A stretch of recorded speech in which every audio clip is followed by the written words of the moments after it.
സംസ്ഥാനത്ത് SSLC പരീക്ഷാഫലം May 3-ാം വാരം പ്രഖ്യാപിക്കുമെന്ന് വിദ്യാഭ്യാസ മന്ത്രി വി ശിവൻകുട്ടി നേരത്തെ മെയ് 8-നായിരുന്നു തീരുമാനിച്ചിരുന്നത്. SSLC മൂല്യനിർണ്ണയം ഈ മാസം 16 മുതൽ മെയ് 2 വരെയാണ് നടക്കുക. 72 ക്യാമ്പുകളിലാണ് മൂല്യനിർണ്ണയം നടക്കുന്നത്. മാർച്ച് 5-ന് ആരംഭിച്ച SSLC higher secondary, vocational higher secondary പരീക്ഷകൾ മാർച്ച് 16-നാണ് അവസാനിച്ചത്. സംസ്ഥാനത്തെ 3031 കേന്ദ്രങ്ങളിലായാണ് പരീക്ഷകൾ നടന്നത്.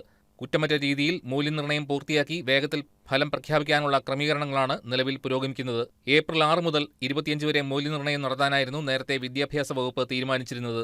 എന്നാൽ സംസ്ഥാനത്ത് ഏപ്രിൽ 9-ന് വോട്ടെടുപ്പ് പ്രഖ്യാപിച്ചതോടെ അധ്യാപകർക്ക് തെരഞ്ഞെടുപ്പ് ഡ്യൂട്ടി നൽകേണ്ടി വന്നു. ഇതേ തുടർന്നാണ് മൂല്യനിർണ്ണയ തീയതികളിൽ മാറ്റം വരുത്തേണ്ടി വന്നത്.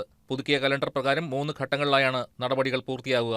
1-ാം ഘട്ടം ഏപ്രിൽ 16 മുതൽ 18 വരെയും 2-ാം ഘട്ടം ഏപ്രിൽ 20 മുതൽ 25 വരെയും നടക്കും. അവസാന ഘട്ടം ഏപ്രിൽ 27 മുതൽ മെയ് 2 വരെ നീളും. സംസ്ഥാനത്തെ 70 കേന്ദ്രങ്ങളിലായാണ് മൂല്യനിർണ്ണയം നടക്കുന്നത്.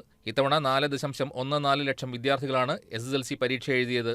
ഇവരുടെ 36 ലക്ഷത്തോളം ഉത്തരക്കടലാസുകൾ പരിശോധിക്കാനുണ്ട്. ഇതിനായി 10,500 അധ്യാപകരെയാണ് നിയോഗിച്ചിരിക്കുന്നത്.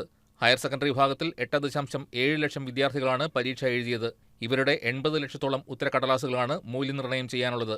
VHSC വിഭാഗത്തിൽ 30,000 വിദ്യാർത്ഥികളും പരീക്ഷ എഴുതിയിട്ടുണ്ട്. വേനലവധിക്ക് ശേഷം സ്കൂളുകൾ തുറക്കുന്നതിന് മുൻപ് തന്നെ ഫലപ്രഖ്യാപനം നടത്താനാണ് വിദ്യാഭ്യാസ വകുപ്പിന്റെ തീരുമാനം.